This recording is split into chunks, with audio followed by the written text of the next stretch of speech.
Hello and welcome to video number 7 of the Fearless Motivation by Mental Stamina.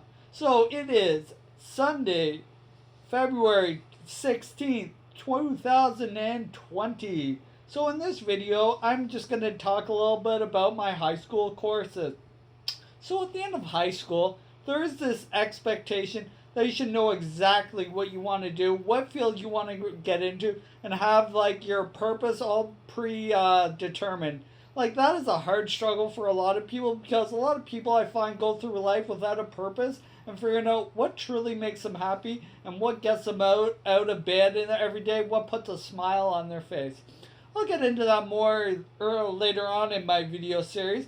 But in high school, one of my favorite classes was law class with Mr. Brian Greer. In that class, we studied 3 different types of law. We studied civil, international, and criminal law. Under civil law, there is no jury, and the judge has all the powers.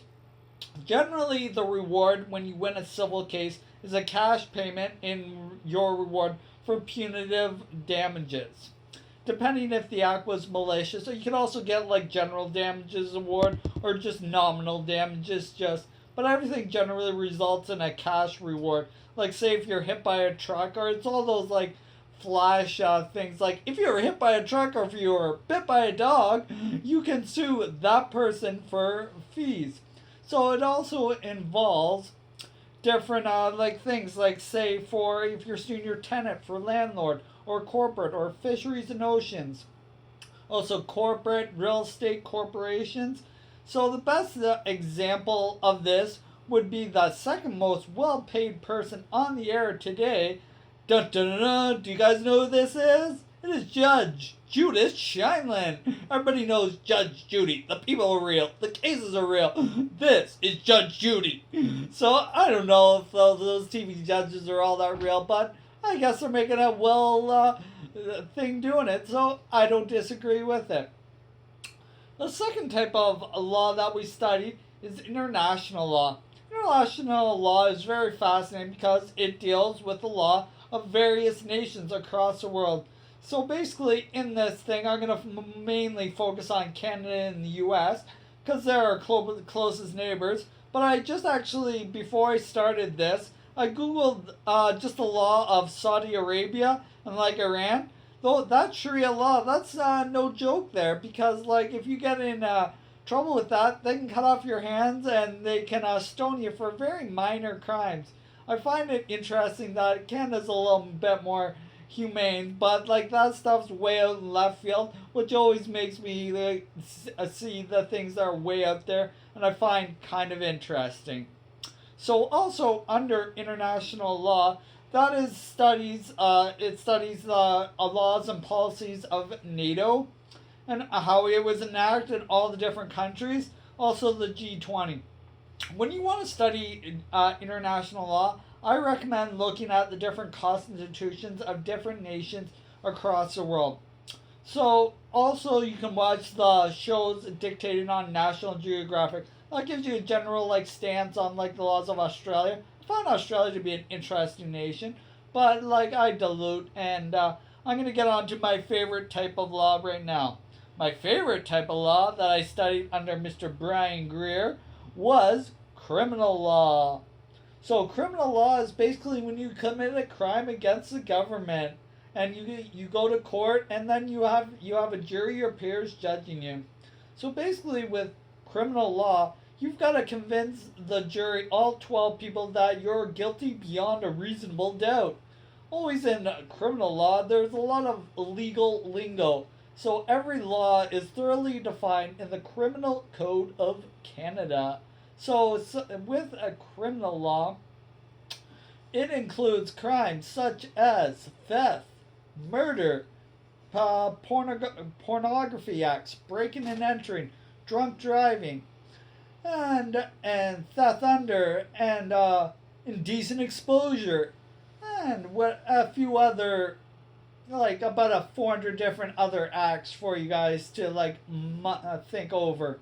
So in Canada, for a crime to be committed, you need both the actus reus, which is a committed act, and the mens rea, which means a guilty mind. So with those two factors have to be av- uh, available in every crime when one is committed in Canada. This is basically a Latin phrase which means you need to be aware and be of sane mind and know that you committed an illegal offense.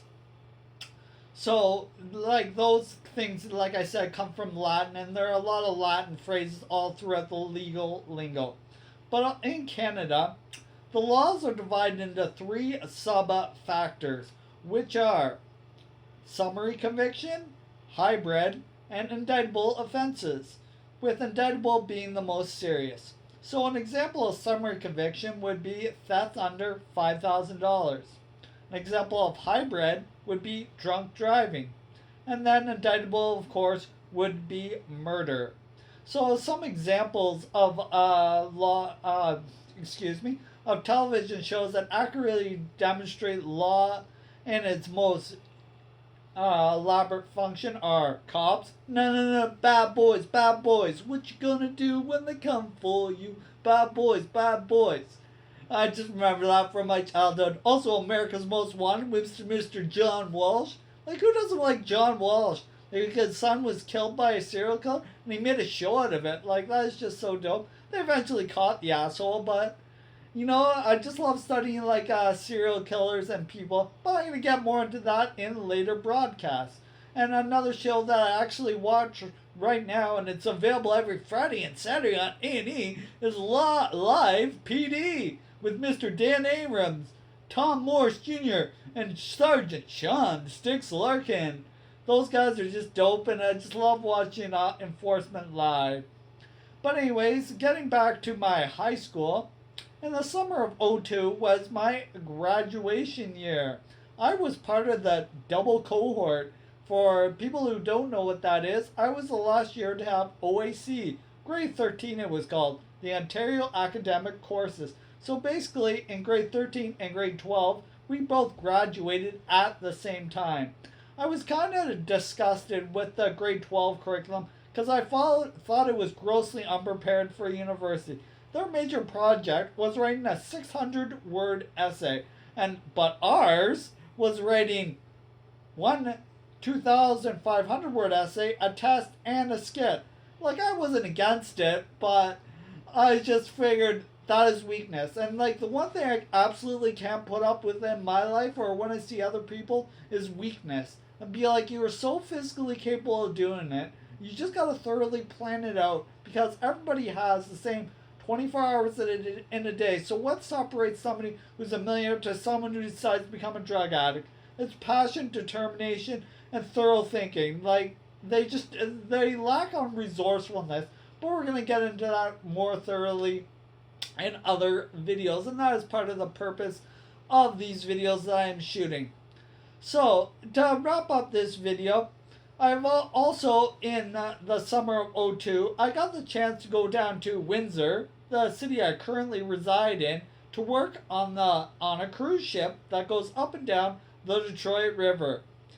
This cruise line was called the Pride of Windsor Cruises.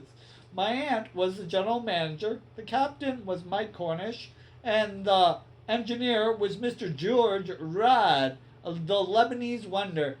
I'm going to talk a little bit more about them in the next video, but also when I went down to Windsor, I went to a small outdoor coffee bar called the Coffee Exchange, where I was introduced to the Coffee Mafia, some of my close friends that I'm still in touch 20 years later. So, you know, guys, it's just all about fostering connections and always staying passionate about what you do throughout life. And that's what I want to focus on throughout these videos. So I'm just about wrapping up video number 7. And I'm just going to say you've got to Kaizen every day. Like, everything is baby steps. Like I explained in the previous video, how do you eat an elephant? You just have to slowly eat an elephant one bite at a time. So the last thing, like I explained, I'm going to talk about those people and my experiences in Windsor in the next video. So if you like, you can leave me comments. You can leave me anything that you think would benefit these podcasts. But I'm almost at the magical 10. In the videos after that, I'm going to detail the framework for my next 90 videos. And that is just my passion project, guys. So until video number 8, Kaizen, baby. Woo!